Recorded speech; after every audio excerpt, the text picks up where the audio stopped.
My name is Sierra Thompson, and I was 34 years old when my sister looked me in the eye and told me to find somewhere else to die. 3 days after our parents' funeral, while I was still using a cane from the car accident that nearly killed me 2 years ago, Victoria stood in the doorway of the only home I had left and said those words without a single tear. She had brought moving boxes, she had brought her husband, and she had brought a cruelty I never knew lived inside her. Our parents had just been buried. The flowers on their graves hadn't even wilted yet, and my sister, my own blood, was throwing me out of the house where I'd spent the last 2 years recovering, healing, and caring for the very people she barely visited. She thought I had nothing. She thought I was useless. She thought wrong. Before I tell you what happened at the lawyer's office 3 days later, please take a moment to like and subscribe, but only if you truly enjoy this story. Let me know in the comments where you're watching from and what time it is there. To understand why those words cut deeper than any knife, I need to take you back to the day everything changed. 2 years before my parents died, I was a landscape architect with my own small firm in Hartford. I designed gardens for wealthy clients, restored historic estates, and had just landed a contract with the city's botanical society. Life was good. Life made sense. Then a drunk driver ran a red light. I don't remember the impact. I only remember waking up in a hospital room with metal rods in my spine and doctors explaining that I might never walk again. The surgery took 11 hours. The recovery would take years. My apartment had stairs I couldn't climb. My office had projects I couldn't manage. My savings had limits that medical bills didn't respect. So when my parents offered their guest room on the first floor, I said yes. I moved back into the house where I grew up, into the bedroom that still had my high school track trophies on the shelf. For 18 months, I used a wheelchair. I learned to navigate door frames and bathroom tiles and the particular humiliation of needing help with things I'd done alone since childhood. My mother read to me on bad days. My father built a ramp for the back porch so I could sit in the garden. Victoria called once a month, sometimes less. She never asked about my physical therapy. She never asked how I was managing. The few times she did call, if I answered the phone, her response was always the same. "Oh, you're still there. Put Mom on." Still there, like I was a stain that wouldn't wash out. What Victoria didn't know, what she never bothered to ask, was that 4 months before our parents died, I had started walking again. First with a walker, then with a cane. I was healing. I was getting stronger. But to her, I would always be the useless one.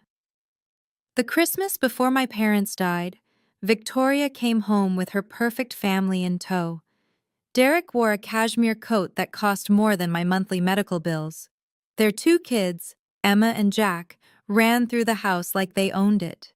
Victoria directed everyone like a stage manager, rearranging the furniture, critiquing my mother's table settings, reminding us all how things should be done. I spent 3 days preparing her children's favorite meals: homemade mac and cheese for Jack, chocolate chip pancakes for Emma.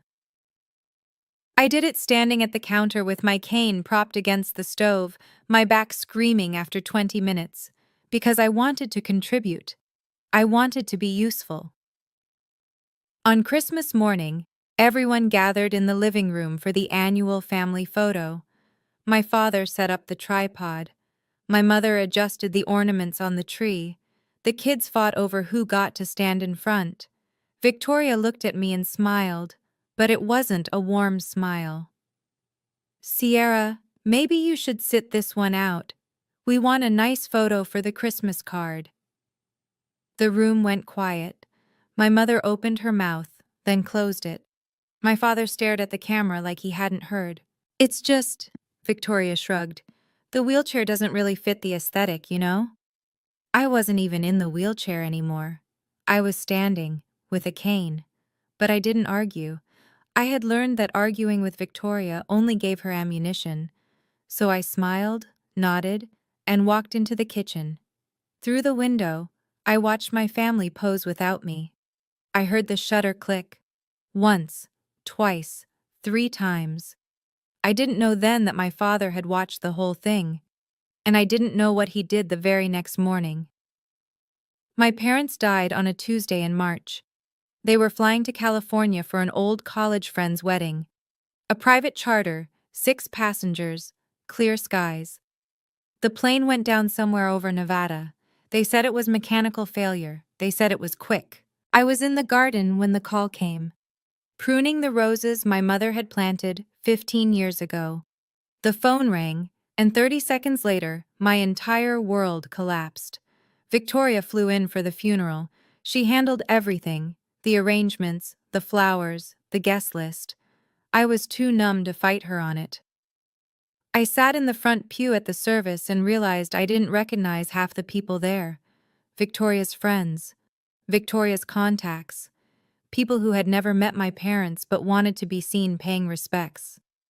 3 days after we buried them, Victoria asked to speak with me privately. She found me in the living room, surrounded by sympathy cards I couldn't bring myself to open. She didn't sit down. She stood in the doorway with her arms crossed, Derek hovering behind her like a shadow. "I've spoken with the lawyer," she said. "Everything goes to me, the house, the accounts, everything." I looked up. "What lawyer?" "The lawyer?" She waved her hand dismissively. "Mom and Dad's estate attorney. He confirmed it."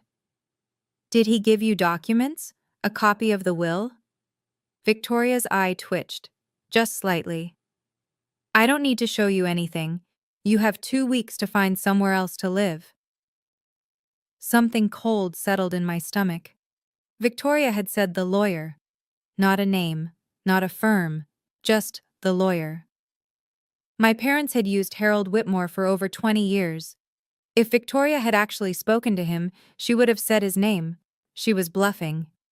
That night, I sat alone in my parents' study and took inventory of my life. No job.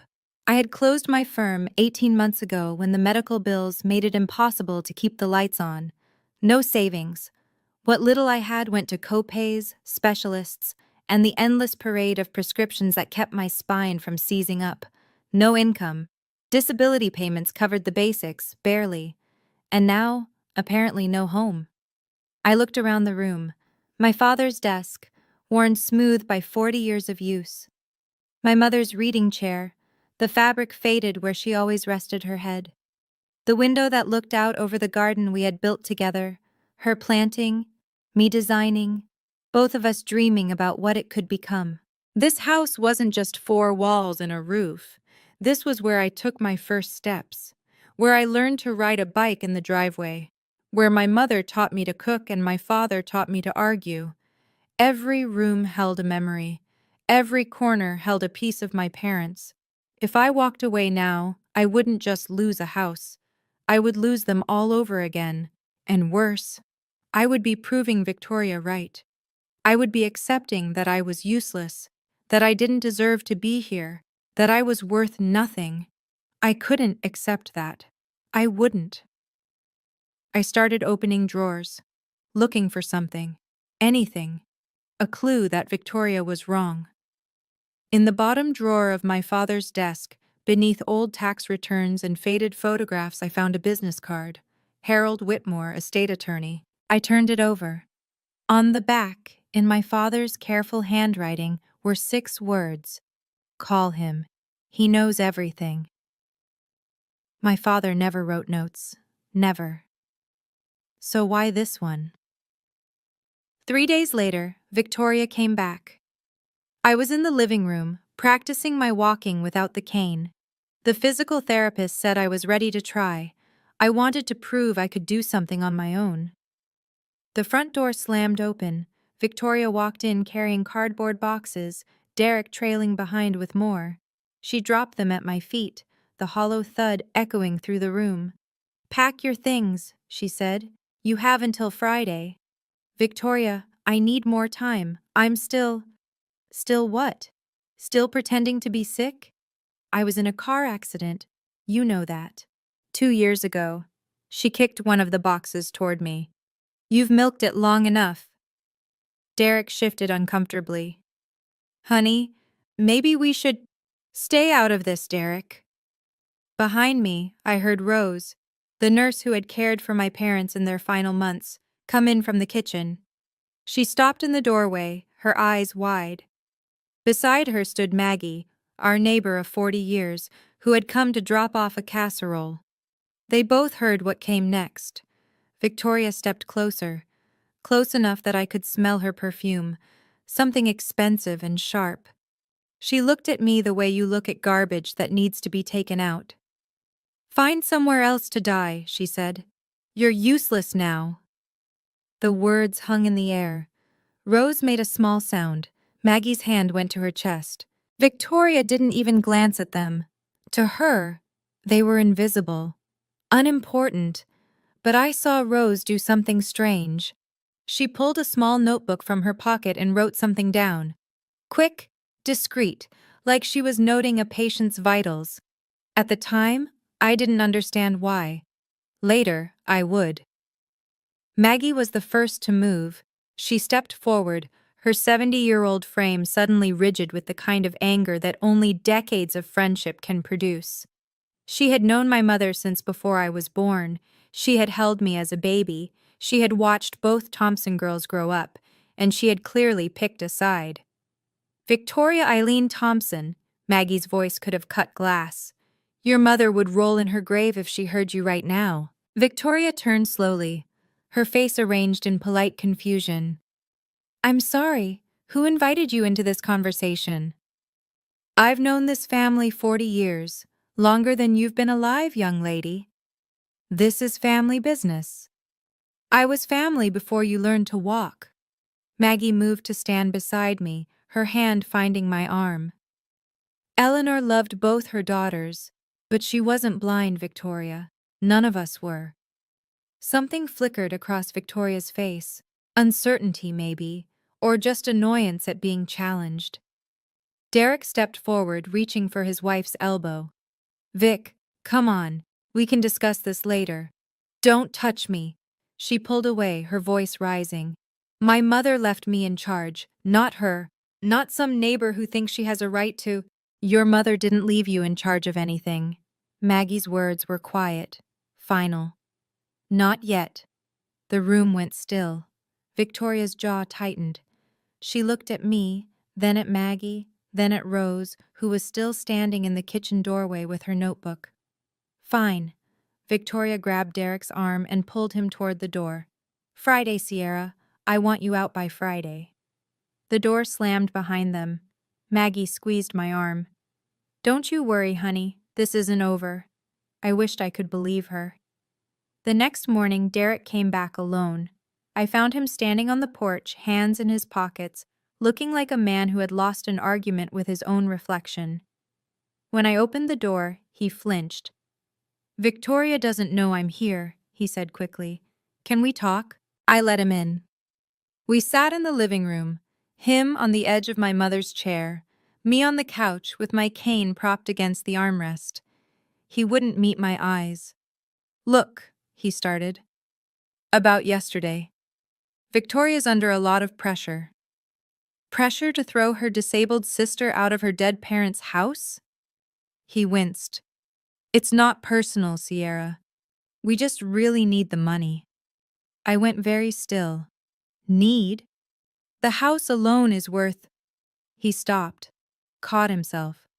I mean, the estate should be settled quickly, for everyone's sake. Derek, I leaned forward. What's going on? He was quiet for a long moment. Then, in a voice barely above a whisper, we're in trouble. The investments I made last year, they didn't pan out. We owe a lot, more than we can cover. How much? He looked at the ceiling, at the floor, anywhere but at me. 400,000, give or take. The number hung between us like smoke. The bank is threatening to take our house, he continued. The kids' school is asking about next semester's tuition. Victoria's trying to hold everything together, but Derek. Victoria's voice, sharp as a blade, came from the doorway. We both jumped. I hadn't heard her car pull up. What are you doing here? She grabbed his arm, her knuckles white. Let's go, now. Derek mouthed something at me as she dragged him out. It might have been sorry. It might have been help. I know what some of you might be thinking right now. Why didn't you fight back, Sierra? Why didn't you say something? I asked myself the same question. But here's what I've learned. Sometimes the best response isn't a response at all. If you've ever been in a situation where someone underestimated you, type "I know" in the comments. And if you're curious what happened at the lawyer's office 3 days later, keep watching. Now, back to the story. That evening, I found the business card again. Harold Whitmore, estate attorney. The handwriting on the back seemed to glow under the desk lamp. Call him. He knows everything. I dialed the number before I could talk myself out of it. The phone rang twice. Then a voice, deep and measured. Whitmore Law Office. Mr. Whitmore? This is Sierra Thompson, Robert and Eleanor's daughter. A pause, then warmer. Miss Thompson, I've been waiting for your call. Something in his tone made me grip the phone tighter. You have? Your father told me you would reach out. He was quite confident about it, actually. Papers rustled in the background. I understand your sister has been making claims about the estate. She says everything goes to her. She says you confirmed it. A dry laugh. I haven't spoken to Victoria since your parents' anniversary party 3 years ago. She certainly hasn't contacted my office. The relief that flooded through me was almost dizzying. So she's lying. I wouldn't presume to characterize your sister's statements. What I can tell you is that your parents were very specific about their wishes. He paused. Very specific, Miss Thompson. What does that mean? That. It means I'd like you to come to my office before the official reading. There are aspects of the will that require context. Another pause, longer this time. Things that no one else knows. Not even your sister. I wrote down the appointment time with shaking hands. Miss Thompson? His voice softened. Your father changed his will 6 months ago, right after Christmas. He told me he finally saw things clearly. The Christmas photo, the one I wasn't in. He had been watching after all. The day before the official will reading, Rose came to say goodbye. She stood on the porch with a cardigan wrapped tight around her shoulders, looking smaller than I remembered. For 8 months, she had been a fixture in this house, taking my parents' vitals, managing their medications, sitting with my mother through the long nights when the pain kept her awake.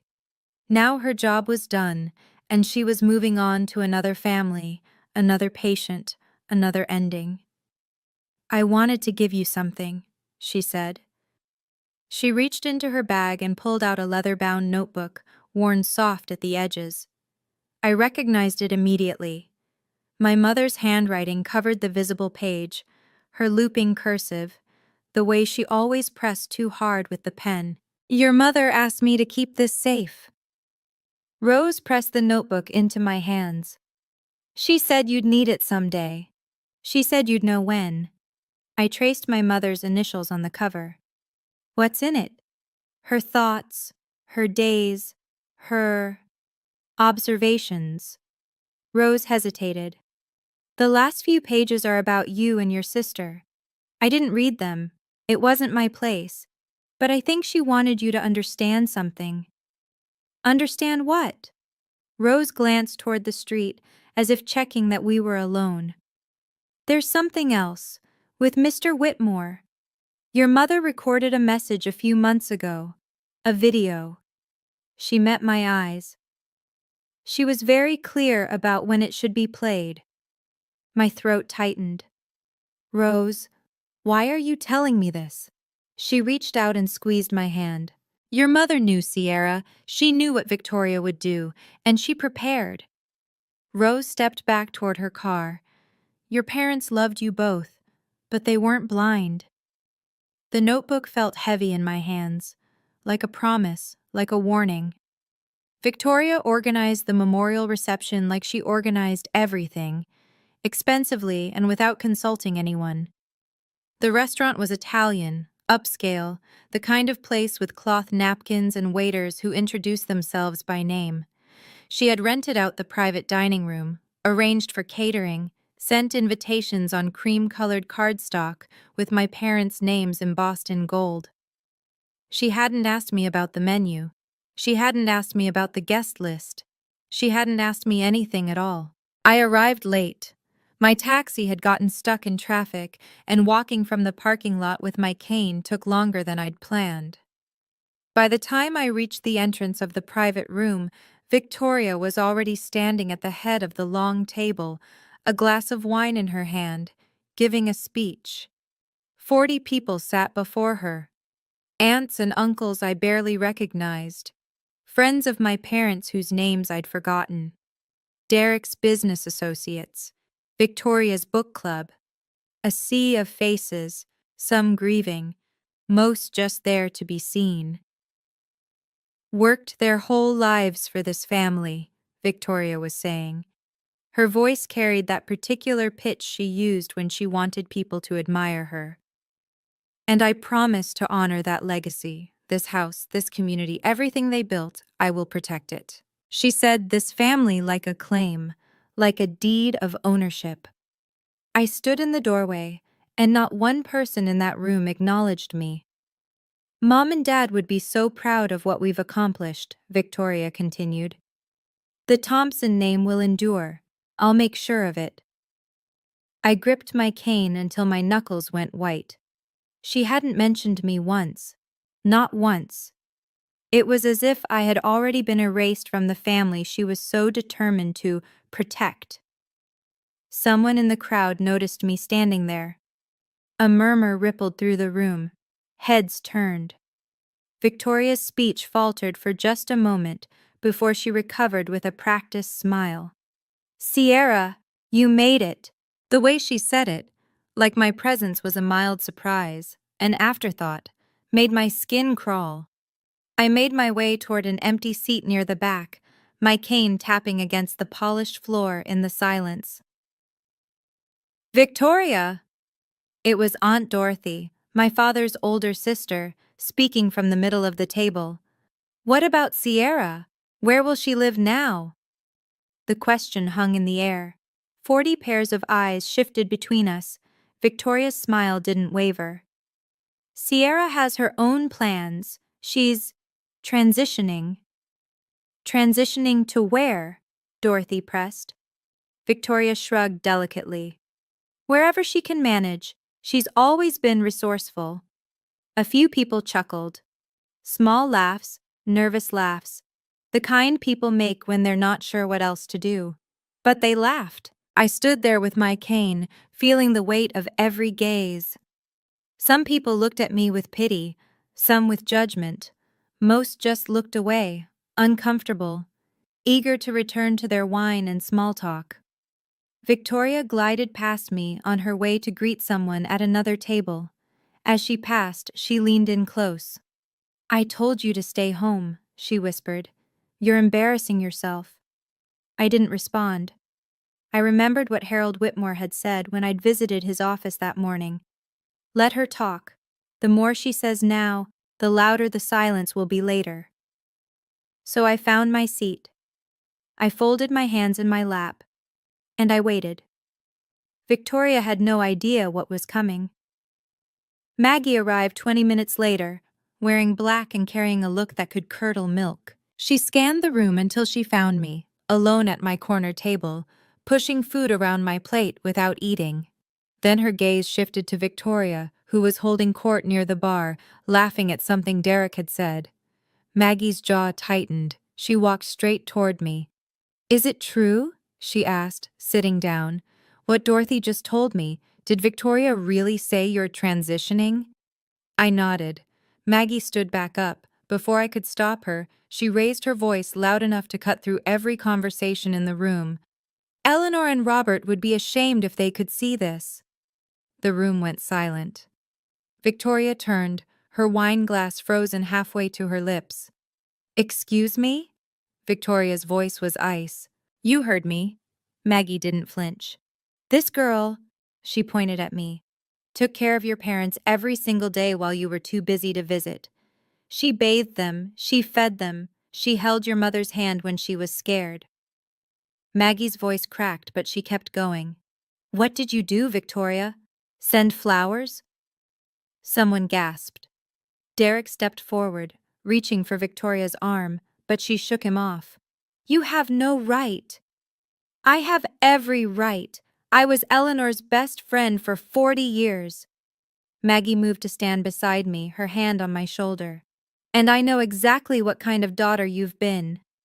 The silence was absolute. Someone coughed. A fork clinked against a plate. Victoria's face had gone red, then white. For the first time, I saw something crack in her composure, something uncertain. Maggie leaned down and whispered in my ear. "I talked to Harold this morning. He told me what's coming. Just wait, honey. Just wait." 3 days later, I walked into Harold Whitmore's office on the 12th floor of the Hartford Financial Building. The receptionist directed me to a conference room at the end of the hall, all dark wood and leather chairs, floor-to-ceiling windows that looked out over the city. The kind of room where important things happened. Victoria was already there. She sat at the head of the table like she owned it, her Hermes bag positioned just so, her posture perfect. Derek sat beside her, scrolling through his phone with the desperate energy of a man who wanted to be anywhere else. I took a seat across from them. My cane leaned against the chair. Victoria didn't look at me. Harold Whitmore entered with a leather briefcase and a court reporter trailing behind him. He was older than I remembered, silver-haired, distinguished, with the kind of calm that comes from decades of delivering life-changing news to people who weren't ready to hear it. "Thank you all for coming," he said, settling into his chair. "Before we begin the formal reading, I need to verify a few things." He opened a manila folder and looked at Victoria. "Mrs. Hartley, have you ever seen the complete will your parents filed with my office?" Victoria straightened. "I've seen the will, yes. It was in my mother's nightstand." "The document in the nightstand." Harold nodded slowly. "Can you describe it?" 4 pages, standard legal language. Everything left to me as the eldest daughter." Harold removed his glasses and cleaned them with a cloth. The gesture was unhurried, almost theatrical. "Mrs. Hartley," he said quietly, "have you ever seen the complete will, or just the summary your mother kept as a reference copy?" Victoria's hand tightened on her bag. For the first time, her smile disappeared. "What are you talking about?" Victoria's voice had an edge now. "A summary? That was the will." Harold opened his briefcase and withdrew a thick document bound in blue legal backing. He placed it on the table between us. "This is your parents' last will and testament. 32 pages. Executed 6 months ago in this office. Witnessed by 2 of my associates. Notarized and filed with the probate court." Victoria leaned forward. "That's impossible. I saw the will. It was dated 5 years ago. It said, 'What you saw, Mrs. Hartley, was a preliminary draft. Your parents kept it in their nightstand as a reference, but they updated their estate plan significantly before their passing.'" Harold tapped the document. "This is the legal version, the only version that matters." Derek's phone clattered to the table. He didn't pick it up. "This is fraud." Victoria stood, her chair scraping against the hardwood. "You're helping her commit fraud. She probably forged—" "Mrs. Hartley." Harold's voice didn't rise, but it hardened. "I have been your family's attorney for 22 years. I drafted your parents' first will when you were 15 years old. I do not commit fraud, and I don't appreciate the implication." Victoria opened her mouth, closed it. Her hands were shaking. "Sit down," Harold said. It wasn't a request. She sat. I watched my sister's face cycle through emotions, disbelief, anger, fear. When she finally looked at me, there was something new in her eyes, something that looked almost like panic. They wouldn't do this, she whispered. They wouldn't. Harold began turning pages. Perhaps we should let your parents speak for themselves. The room felt smaller, the air felt thinner, and I realized that everything was about to change. Harold read slowly, deliberately, giving weight to every word. To our daughter Victoria Louise Thompson Hartley, we leave our investment portfolio, valued at approximately $14 million, to be held in a managed trust. Victoria may withdraw a maximum of $50,000 per year, with the remainder to be distributed to her children upon their 30th birthdays. Victoria made a sound like she'd been punched. A trust? Derek leaned forward. What do you mean, a trust? We need that money now. Harold continued as if Derek hadn't spoken. The document includes a letter from your parents explaining their reasoning. Shall I read it? Yes, I said, before Victoria could object. Harold adjusted his glasses. We love Victoria with all our hearts, but we have watched her struggle with financial decisions throughout her adult life. We have seen money disappear into ventures that never materialized. We do not wish for our life's work to be lost within a year of our passing. The trust is not a punishment, it is protection. Victoria's face had gone from white to gray. Derek was staring at the table like he wanted it to swallow him. Now, Harold turned several pages. Regarding the family home and surrounding property valued at approximately $4 million, I stopped breathing. We leave our home to our daughter, Sierra Ann Thompson, with the condition that it may not be sold for a period of 10 years. Sierra has been our comfort and companion through our final years. She has tended our garden, held our hands, and given us peace. The house belongs to her. She has earned it. My vision blurred. Somewhere far away, Victoria was saying something, objecting, demanding. But I couldn't hear her. All I could hear was my parents' voices, reaching out from beyond the grave. There's one more thing, Harold said. He reached into his briefcase and withdrew a USB drive. Your parents recorded a video message to be played at this reading.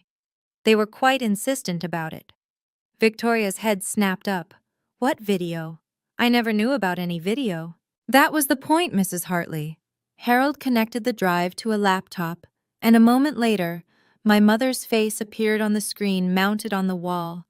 She was sitting in our living room, in her favorite chair by the window. My father stood behind her, his hand on her shoulder. They both looked tired. They both looked determined. Girls, my mother began, if you're watching this, it means we're gone, and it means things have unfolded the way we feared they might. My father spoke next. Victoria, you're our firstborn. We've loved you since the moment you arrived, but love doesn't mean blindness. We've watched how you treat your sister.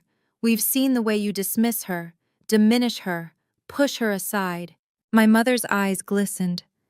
Sierra, you are not useless. You never were. You are our quiet strength. While Victoria chased things that glittered, you stayed. You cared. You showed up. We changed our will after Christmas, my father said. After we watched Victoria exclude you from the family photo. After we heard her tell your mother that you were dragging us down. His voice cracked. We weren't going to let our death become another way for you to be erased. My mother reached toward the camera. We hope you two can reconcile. We really do. But if you can't, if Victoria continues down this path, at least Sierra will never be thrown out of her own home. The screen went dark. I couldn't see through my tears, but I heard Victoria's chair scraping back as she stood and walked out without a word. If you've ever had someone in your family finally see your worth, even if it was too late, you know exactly how Sierra felt in that moment. Type "finally" in the comments if this scene hit home for you. And for those wondering what Victoria did next, trust me, the story isn't over. The real confrontation was about to begin. But first, let me know. Do you think Victoria deserved what she got, or was it too harsh? Comment below. Now, back to the story. Victoria didn't get far. I found her in the hallway outside the conference room, leaning against the wall with her arms wrapped around herself. Derek stood a few feet away, phone pressed to his ear, speaking in urgent whispers to someone. A bank, maybe. A creditor.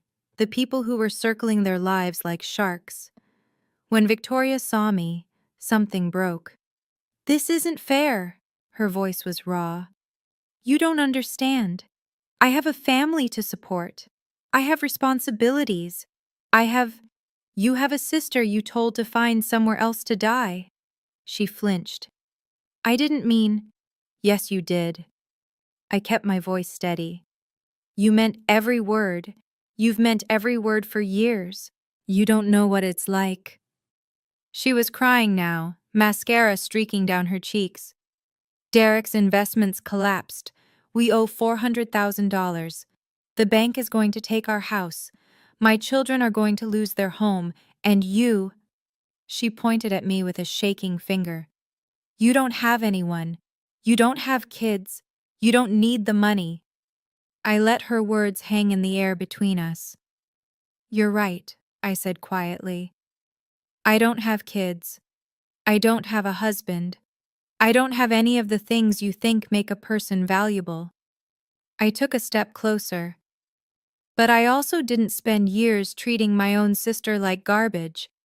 I didn't stand in our parents' house 3 days after their funeral and tell you to find somewhere else to die." Victoria's shoulders shook.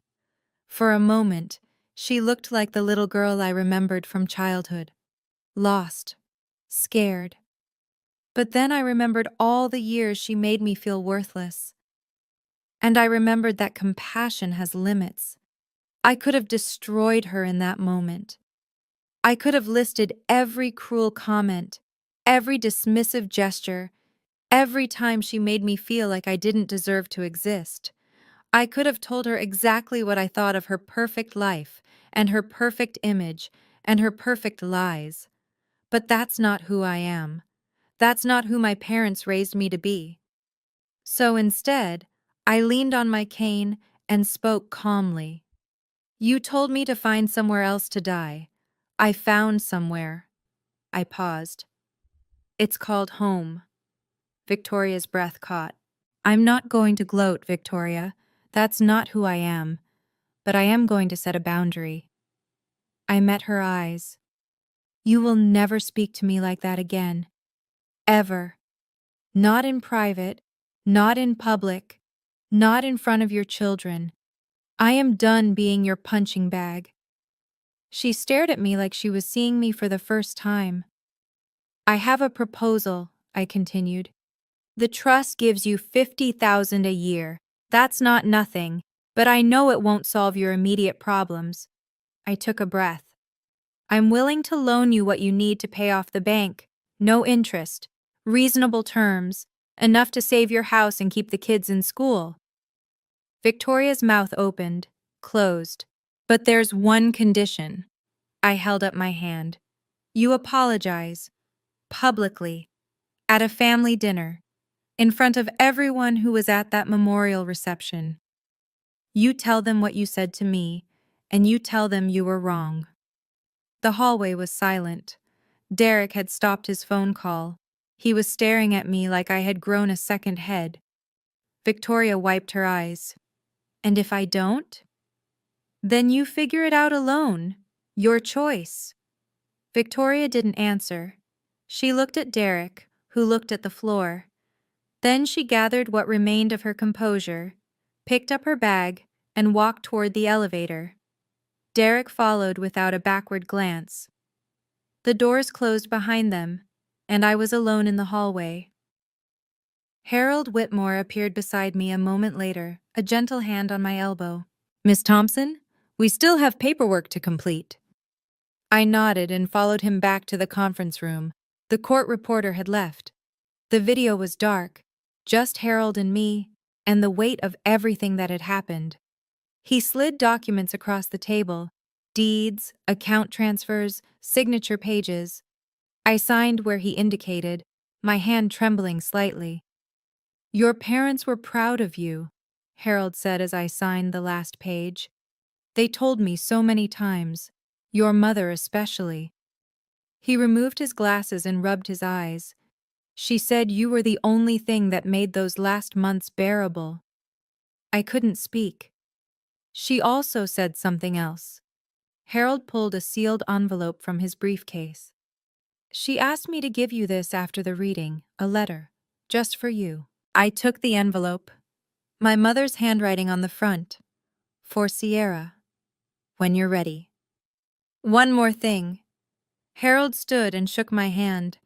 "Your father asked me to tell you that he changed the will the day after Christmas. He said—" Harold's voice caught. "He said he finally understood which daughter saw them as people and which one saw them as a bank account." I walked out of that office with the deed to my childhood home, $14 million in a trust with my name on it, and a letter from my mother pressed against my heart. It didn't feel like victory. It felt like grief. 1 month later, I moved into my parents' bedroom. It felt strange at first, sleeping where they had slept, waking up to the same view of the garden that my mother had seen every morning for 30 years. But it also felt right, like they had saved a space for me. I continued my physical therapy 3 times a week. Most days, I didn't need the cane at all anymore. I was walking on my own, cooking my own meals, starting to imagine what a future might look like. The neighborhood had changed in small ways. People who had attended the memorial reception, the ones who had laughed when Victoria called me resourceful, now crossed the street when they saw me. Word had spread about the will reading, about the video, about what Victoria had said, and what she had lost. They were embarrassed. Good. Victoria and Derek sold their house in Greenwich for $650,000. After paying off their debts, they had barely enough left for a security deposit on a 2-bedroom apartment in a town 40 minutes away. Derek was fired from his firm when his failed investments came to light. Something about unreported losses and angry clients. He was working at a regional bank now, a fraction of his former salary. Their children had transferred from private school to public. Victoria told people it was because the public school had a better arts program. Nobody believed her. She called me once, 3 weeks after the reading. "Is your offer still available?" Her voice was flat, exhausted. "Yes." "I'm not ready to apologize yet." I was quiet for a moment. "Then I'm not ready to write a check." The line went dead. But she had called. That was something. It wasn't forgiveness. But it might have been the beginning of accountability. 2 months after the reading, I finally opened my mother's diary. I had been carrying it with me since Rose gave it to me, keeping it on my nightstand, sometimes holding it while I fell asleep. But I hadn't been able to read it. The thought of hearing my mother's voice again, even through her handwriting, felt like opening a wound I wasn't sure I could close. But that night, sitting in her garden under the stars, I was ready. The entries were mundane at first: grocery lists, doctor's appointments, notes about the weather and which plants were blooming. My mother had always been a practical woman, even in her private thoughts. Then I reached the last 10 pages, about Victoria. "I love my eldest daughter, but I worry for her. She chases something she can never catch: approval, success, the appearance of perfection. I hope she finds peace someday. I hope she realizes that what she has is enough." About me. Sierra doesn't know how much she saved us. After the accident, when she moved home, I thought I was taking care of her. But she was taking care of us.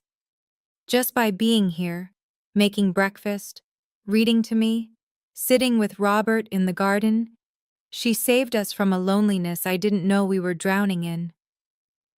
The last entry was dated 3 weeks before the accident. Sierra is my mirror. Patient, quiet, strong in ways nobody notices until it's too late. I should have told her more often. I should have said the words out loud instead of just writing them here. If you're reading this, Sierra, know this. You were never useless. You were everything. I closed the diary and looked up at the sky. The tears came, but they were different this time. They weren't grief. They were release. 6 months after my parents' death, I returned to work. Part-time at first, consulting for a landscape design firm in Hartford. Small projects, nothing too demanding. But it felt good to use my skills again, to see something beautiful grow from nothing. My first real project was the garden behind my parents' house. My mother had planted roses, hydrangeas, a small vegetable patch that had gone wild in the months since she'd been able to tend it. I redesigned the whole thing, kept her roses, added new pathways, built a small bench where I could sit and remember. It was the first thing I'd created since my accident. It wouldn't win any awards, but it was mine. It was home. Victoria sent a letter 4 months after the will reading. Not a phone call, not a visit, a letter. I've been thinking about what you said, about what I said, about all of it. I'm not ready to apologize in front of everyone. I don't know if I'll ever be ready, but I want you to know that I'm trying to understand why I became this person. And I'm sorry, even if I can't say it out loud yet. I'm sorry. I read the letter 3 times. Then I put it in my desk drawer next to our mother's diary and our father's business card. It wasn't the apology I'd asked for. It wasn't public. It wasn't accountability. But it was something. We weren't close after that. We probably never would be. But we could be in the same room without pretending the other didn't exist. We could exchange birthday cards. We could, maybe, build something new. My name is Sierra Thompson. I was told I was useless. I was told to find somewhere else to die. I found home instead. If Sierra's story reminded you that your worth isn't defined by what others think of you, I want to hear from you. Type "boundaries matter" in the comments if this resonated with you. And if you've ever been underestimated by your own family, share your story below. I read every single comment. If you want more stories like this, check out the video in the description. And don't forget to subscribe so you don't miss the next one. Thank you for watching.